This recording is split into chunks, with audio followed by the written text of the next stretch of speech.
ድጋሚ መጥቻለሁ ቤተሰብዬ፣ እንዴት ናችሁ? ደህና ናችሁ? አይ እንግዲህ ብሩኬን በድጋሚ በኢንስታግራሙ ላይ አግኝቼዋለሁ። እንደለመደው የሆነ ነገር እንግዲህ ጣል አድርጎልናል። እንደ ጥቅስ ነገር ነች። ደግነትህን በመጠኑ ደግነትህ መጠኑ ካለፈ ልብህን ትተው እጅህን ይወዱታል እያለ ነው ቡራ። እንግዲህ ምን ትላላችሁ እናንተ? ያው እንግዲህ ቅኔው ይገባችኋል ብዬ አስባለሁ። ያው አንዳንድ ጊዜ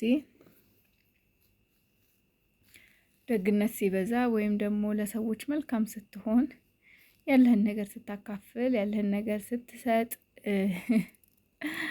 ልብህን ሳይሆን ኪስህን ይወዱታል ማለት ያው ገንዘብ ያለው ሰው ይወደዳል። ገንዘብህን ልብህን ሳይሆን በነገራችን ላይ አሁን ዘመኑ እንደዛ ነው። በአሁን ሰዓት ንጹህ ልብ ሳይሆን ንጹህ ገንዘብ ነው የሚፈለገው። ማለት በብዙ ሰዎች ዙሪያ ድሃን ማንም አይፈልግም።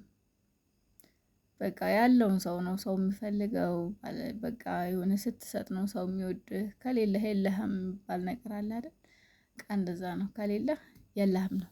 ማንም አይፈልግም፣ ማንም አይወድህም። እና ደስ የሚል አባባል ነው። ምንጊዜም እንግዲህ ተከታዮቼን ያስተምራል፣ ይመክራል፣ ይዘክራል የሚለውን ፖስት አድርጎልናል። አይዞህ ወንድሜ እግዚአብሔር አለ። እንግዲህ ሁሉም ነገር አልፎ እንደምናየው ተስፋ አለኝ። ሁሉም ነገር መልካም እንደሚሆን ተስፋ አለኝ። አሁንም ሁንጊዜም እንደምመኘው ያንተና የሀይሚዬን አንድነት ፈጣሪ ይመልስልን። አንድ ያድርጋችሁ። ሁለታችሁም አትዘኑብን፣ አትከፉብን የእውነት